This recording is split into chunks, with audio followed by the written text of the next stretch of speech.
Hello, everyone, and welcome to Something to Talk About Live. My name is Liz Owen. My pronouns are she, her, and I am the Director of Communications at PFLAG National. It's great to have you with us for another inclusion conversation. As always, I have with me my good friend and colleague, Jean Marie Nevada, whose name I can't pronounce today for some reason. It's okay. Half the country can't pronounce my name anyway. I just feel like it's fun when you throw like a little conflict into things, Liz. Well, I'm going to leave it to you. I'm going to go practice words while you're talking with our guest. Words. I will see you later. Thank you, Liz. Hey, everybody. My name is Jean Marie Nevada. My pronouns are she and her, or if you speak Spanish, ella. And every single week we get together to talk about something related to LGBT equality and inclusion. And this week we are talking about queer cafes, so LGBTQ-owned cafes as sober queer spaces. The article that we're using this week you can get at straightforequality.org/discussion series. This particular article was written by Ashlie D and it appeared in Salon, and it chronicles two specific efforts of queer sober spaces, sort of cafe-based.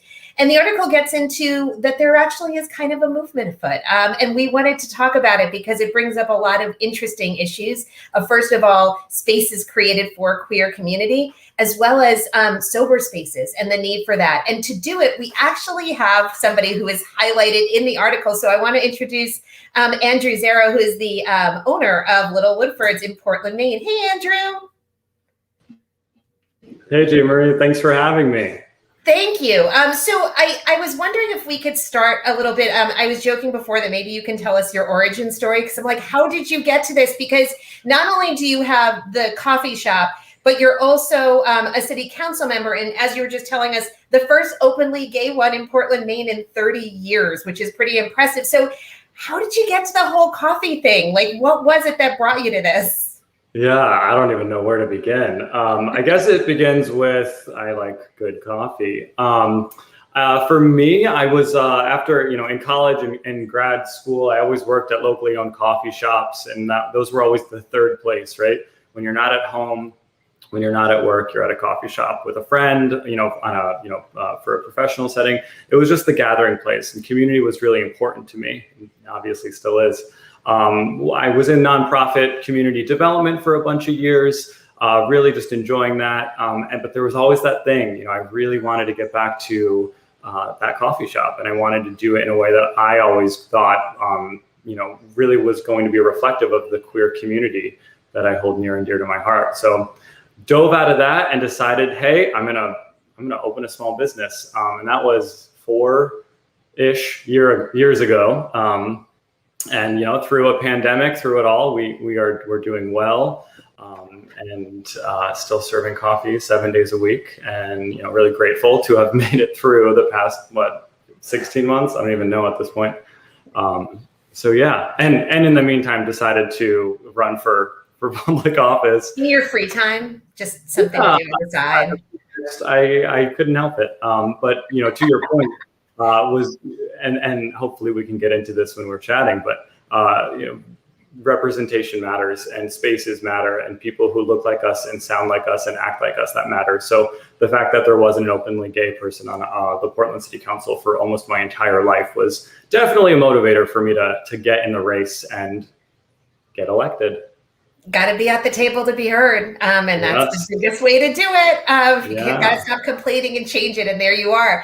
So, I want to talk about the cafes. So the article talks about that many of these cafes, these sober spaces, have really grown in popularity. And the article actually pointed to a 2019 New York Times article that I remember reading about more mindful drinking and this trend towards being more conscious. So do you think that this trend towards more mindful drinking across the board, maybe not even specific just to queer spaces, is something that you have sensed around you, and it is something that people are looking for?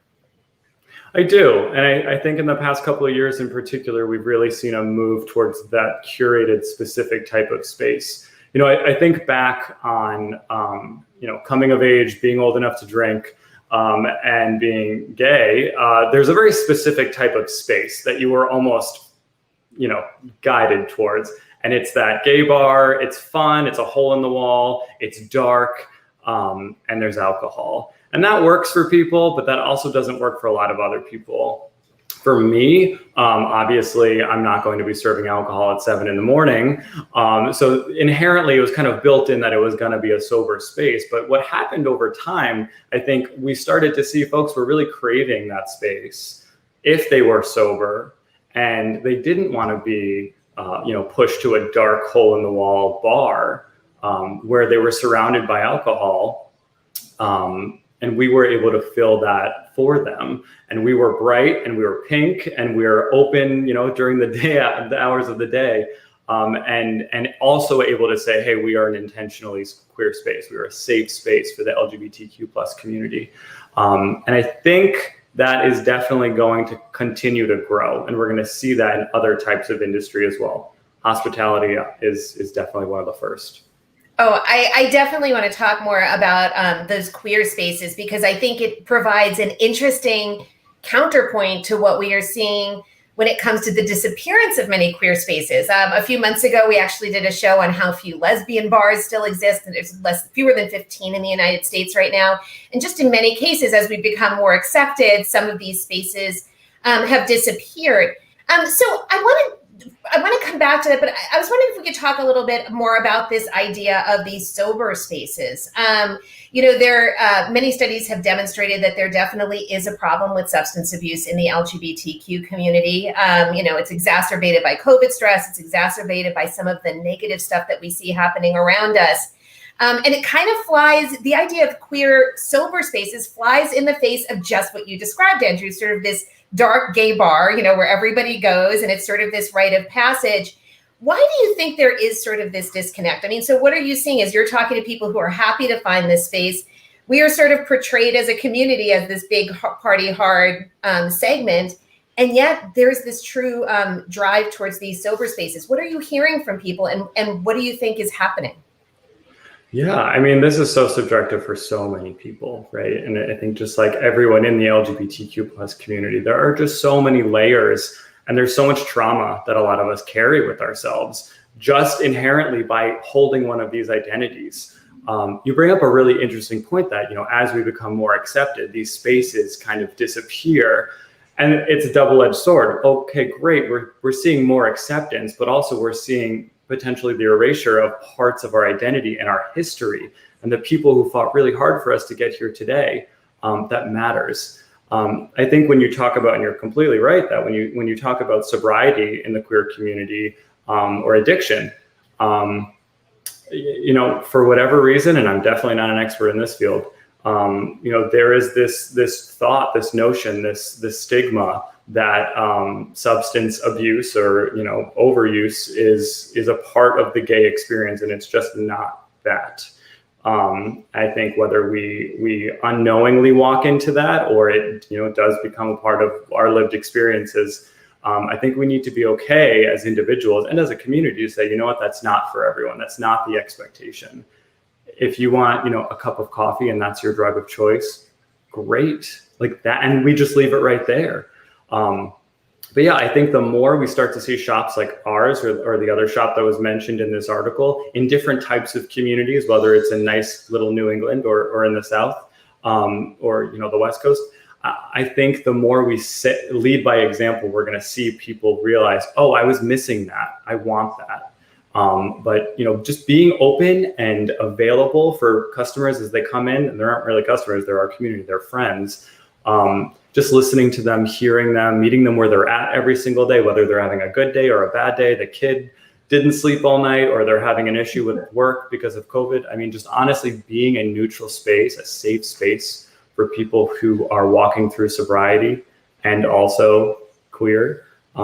It takes a lot of intention, but it's, in my opinion, the only way it's the only reason why we exist, right? Yes, good coffee, that's great, but we're there to connect with these people that we share so much with.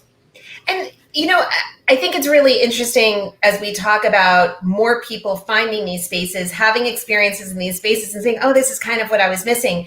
What kind of stories are you hearing from your patrons? I mean, are they talking to you about being happy that there is an intentional space like this? Or is it sort of, I've stumbled upon this and now I'm here? But has it become sort of a destination for this specific reason, that it is a sober and queer space? So that wasn't the intention, right? That kind of just happened. I mean, obviously the past, 16 months of COVID make it really hard because so people aren't coming into the shop, and we're a tiny little shop. I can't wait to have people come in. I really can't, but we have to do it when we're all safe and ready. So that has made it tricky. How do I have that kind, connection with you when you come to the door? We chat for a little bit. I mean, we have outdoor seating, but how do we have that? Somehow, Jean Marie, I have no idea how we've done it. We've done it, and we've continued to maintain and grow those connections. I think, Portland's a small city, 66,000 people. We have a very strong and proud queer community. Word travels fast, but I think that is a big part of it. But I think I have met a bunch of people, especially this time of year when we have lots of visitors. I almost every couple of days someone comes to the shop and says, "Oh, I heard about your shop. I really care about what you're doing, and thank you. And I just really wanted to visit you while I was here," which means I can't even express to you what that feels like. Even for a second, someone I'll probably never meet again. It feels nice to be able to light that beacon for people, even when it's hard, even when we hear from the other people who are really not so happy that we exist, which is also more often than I would like. That's what makes it worth it. Yeah.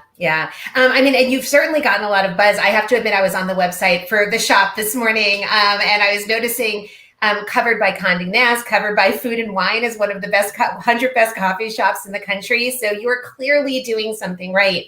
So maybe we can come back to talking about community. So in the article, it covered your shop and it mentioned another location, and the woman who is working on that particular project, and I actually wrote this down because I found it so interesting, about how she was hoping to have open nights for queer erotica, dance classes centered around body acceptance, tasting with local LGBTQ owners, that this could be a real place where we can very intentionally build this community. In Portland, where you are you feeling that there is an appetite for this? Are people having this sense of there aren't as many spaces as there used to be? I mean, this is certainly exacerbated by COVID, but even prior to that, do you think the queer community is ready to go back to that? I mean, maybe online isn't enough for everybody. I think if there's one silver lining from COVID, it's that people are craving their community in a way that they never have before, or that we haven't seen in quite some time. And I think to answer the first part of your question, the appetite is absolutely there, and we are seeing that in Portland. Intersectionality is inherently, a cornerstone of the queer community, and just the varying layers and levels and every color in the coloring box, that is our community. And because of that sort of programming is limitless, and inviting people to come in and create and share and just hold space and hold each other, and that's the best part of this, right? There is no sky's the limit. So once we're able to continue, I mean, we do some careful programming while we're in COVID, but once we're able to look forward and the COVID is behind us, I know that Portland is going to continue this path, and it's the biggest city in the state of Maine, so I think it's hopefully going to set precedent for those smaller communities, rural communities. I mean, queer people are everywhere, so we need to meet them where they're at, everywhere. Yeah, and it also creates a space for younger queer people too. As you were talking, I was thinking about 900 years ago when I was in high school. I lived just outside of Portland, Oregon, and I remember it was coffee shops that became the place to meet people, because I was too young to go to clubs and too young to go to bars, but coffee shops provided community, and it was also a place where you could learn about your community too, because there was always materials, the local newspapers were there and the magazines, and that's how I sort of found out about my universe. So as we think about how important these spaces are, I don't think that that's in dispute.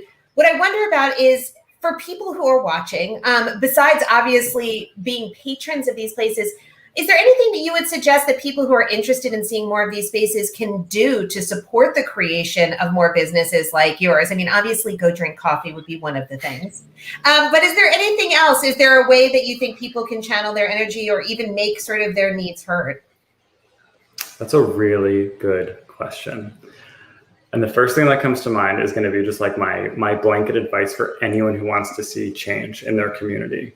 And that's that you have to be the first one to do it, even when it's scary. So you want to see a coffee shop that is intentionally focusing on the queer community or sobriety.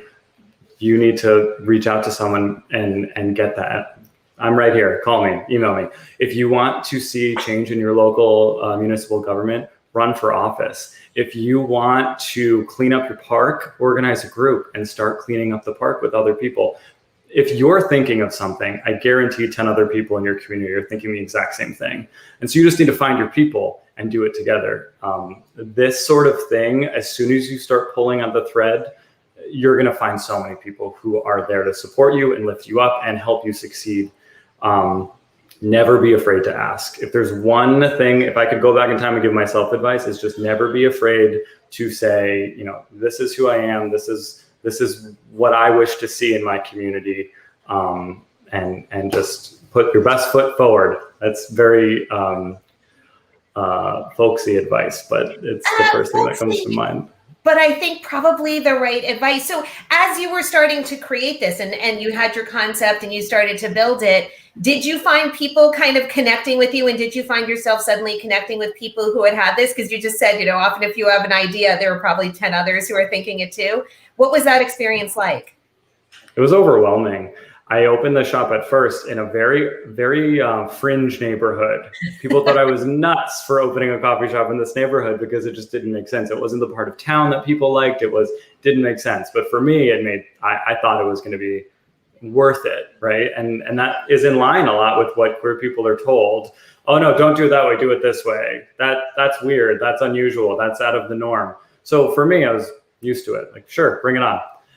But once I started that and you know, the snowball effect, so many people showed up to get involved and help out and be supportive. And, you know, you see that person on that first day that comes, and then they come the next day, and then they come the next day. And before you know it, like they're your friend. They're not just someone coming to get a coffee. And that's, I don't know, there's something really special about that. There's something really special about, in a time of anonymity, actually knowing the names and the faces of the people who live around you. And I think as we come out of COVID, I think that might even be even more important. So I'm sure that, and you said it wasn't necessarily, you know, we're going to create this sober space. It just sort of happened that this was a sober space by default. But you've obviously learned a lot about the needs of people who do want to be in these sober spaces and who crave finding things like this. What are some of the lessons that you have, what are some of the lessons that you've learned around that? So what can other people be paying attention to as they try to create more inclusive spaces? Yeah, I mean, I think it's really important to always listen, right? Always listen to the people who are talking to you. And when someone tells you who they are, believe them. I'm trying to think of examples of, without, you know, disclosing too much information. But I can think of many times at my shop, in my space, where folks who, specific to their sobriety or their ebb and flow, their back and forth, because it's not a linear path. Just being there, always being consistently there for people in the way that you can. Obviously, I'm not a professional who you know, can handle everything, but what I can do is always know, you know, Jean Marie, you're going to get a lavender latte with oat milk every day, and I'll have it ready for you. And hey, what's going on with your, you know, your kids, and, you know, oh, that sounds really stressful, and just making sure people know that they are seen and they are heard, because I think people who, whether they are queer or not, people who are walking through addiction often feel like they are ignored or looked past or not valued in the same way as others. So it's really important to connect. And I think, you know, that definitely ties into queer people who also are sober or were, you know, walking through addiction, to make sure that even if it's that little extra bit of effort, you are seeing them, you're hearing them, and you're valuing that interaction, that they can continue to show up and know they're not being judged and they're safe. And it's a different type of space. They can have their queer space, and it's not that nightclub hole in the wall. I love that. I mean, you say that you're not an expert, you know, in everything, but I mean, I really do think that is some of the best advice, to make people be seen really listen to them, make that connection, that one extra step, and to know that you're providing a really important space. I am seeing Liz telling me that we actually have a couple of interesting questions. So I'm going to see if Liz can pop back in and join us for the last few minutes so we can do those questions. And you're mute, Liz. Can't say words, can't unmute. I was muted so I could practice words. And then I came back and it just all fell apart. So this was the first question about whether you find the spaces you've created, the space you've created is beneficial to queer introverts. Oh, I'm seeing applause. That sounds like a big yes. Hi, I'm a queer introvert. Yes. Okay, I love this question. Thank you for asking this, Jamie. I think that is so much a part of it that we see, especially in the queer community. We fixate on extroversion and we fixate on the loud and the noise and the dance. And that's fun, but that's not for everyone. I happen to be an introvert who knows how to extrovert, and then I have to lay down for a long time. But it's so important. So obviously I can't show you my shop right now, but like aesthetically, everything is soft, it's pastel, it's very light, it's bright, there's light wood. It needs to be neutral and inviting so that people who need calmer spaces or spaces that aren't sensory overloading spaces, they are welcomed.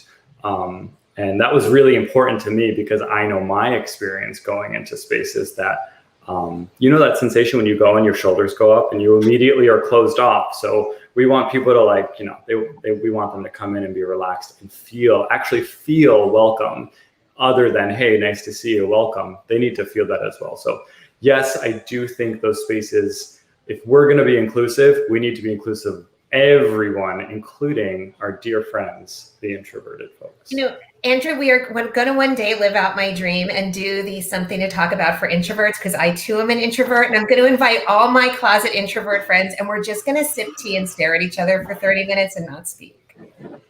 Cheers. I also love your response to that, because there are also so many queer, neurodiverse, and neurodivergent people, and they too, many of them need calm, welcoming spaces, and they may not be introverted, but you know, that's an important part of our community that gets left out of a lot of things too, with loud, intrusive spaces or bright colors. And I just think it's lovely that you've created a space that's so inclusive of everyone in the community. Thank you. It's important. If we want to be inclusive, we have to be inclusive. Look at that. Queer introverts weighing in today. We're all here now, but we're not speaking to each other. We're just sort of existing near each other in the same space. And then we do have one more question here also from Jamie about youth, about youth who can't go to bars and clubs, and whether queer youth are a part of your clientele, because sober spaces are good for them as well. Yeah, so for me, so I'm turning 33 in a couple of weeks, and I grew up in a very rural place where there really wasn't much of anything. It was just a general store. So it wasn't until I went to college that I realized, oh, there's stuff happening. For me, as a proprietor of a coffee shop, I was noticing a lot of kids coming in, teenagers. I thought they were much older, and I was like, oh my God, once I realized these were like 15, 16, 17-year-olds, I was just like, they're so much more mature than they were when I was a kid. Like, they're so grown up. So it took me a minute, but I did realize quickly that there was this whole like demographic. They would come after school in the afternoon, and they were just like very cool, queer kids. And they felt like it was a safe space, and they could, for a couple hours after school, before they went home, before they went to their, whatever they do after school for sports or theater or whatever, they had a spot to hang out, get a coffee, do whatever teenagers do now, and kind of go on with their day. So it was something, again, wasn't a clientele I was seeking out, but I have to remember, 16-year-old Andrew and like what he would have wanted and what would have made him feel safe.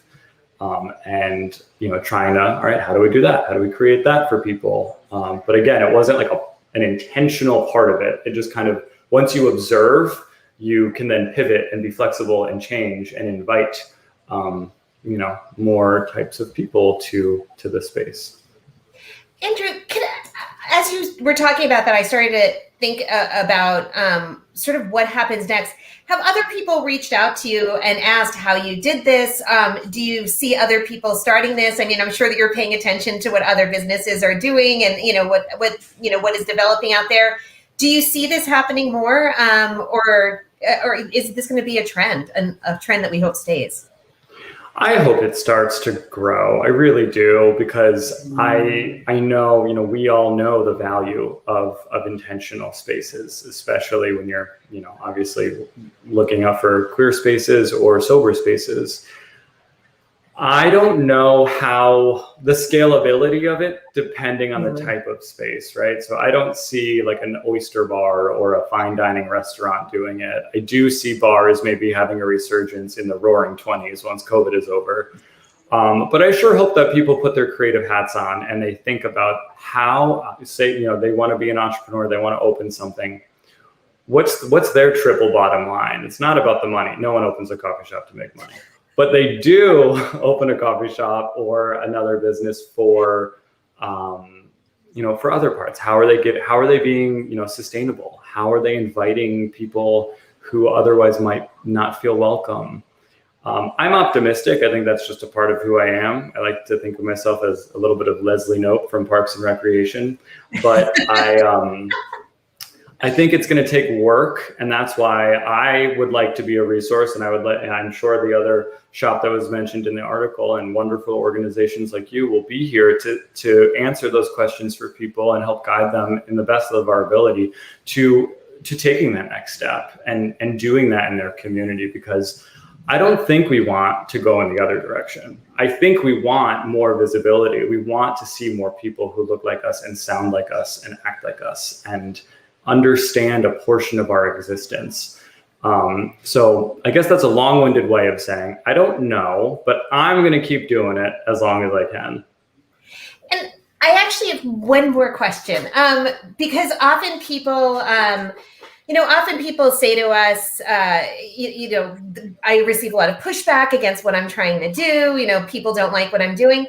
What is your response to your pushback when people don't like what you have started here? What do you tell them? And I mean, in the part that we can say on the air too, the constructive part, not the part that sounds like I'm from Jersey. Yeah, no, that's a really good question. And I've struggled with that one for a while. So I will say to you what I said recently when we have a big Progress Pride flag in front of our shop. I have dozens and dozens of them, and they get pulled down and the flag broken all the time by people who... And you're not doing it. Yeah. And I just keep putting it up. And so a local news station came to talk to us about it. And I quoted a song that I'm blanking on. So my advice is mind your own biscuits and life will be gravy. I don't know why people have a problem with intentional space making around either the LGBTQ plus community or, people walking through addiction. But if it's not your business, it's not your business. Move on. Just don't go. I think we as queer people spend our entire lives explaining and validating our existence in the world. And it's exhausting. And it's one of the first things we're taught when we're tiny little gays. And we're done. Like, we're just done with that. And we don't need to explain our existence anymore. We don't need to explain our spaces. We need to just look out for each other and come on in, the water is warm, or don't. Like that's just that easy. I love that. Yeah, it's just kind of where I'm at right now. But I think it's kind of a good point. And I never really sort of thought about we are sort of told to justify our existence, and we're always trying to explain ourselves, and we don't need to. There's absolutely no need for it. It's up to other people whether they want to interact with us or not. They can choose not to, but it is at their own peril and their own loss in the end, I think. Because we're fun. And we have ice cream and coffee, pretty coffee shops. If you haven't gone on the website for Little Woodfords, you need to, because it is so cute. I can't stand it. Liz, do we have anything else, or are we set? We are set. That was our last question, and we've got a minute to spare. So well done. Excellent. Well, thank you so much for managing those, Liz. Andrew, any last thoughts or anything you want to leave people with as we wrap up today?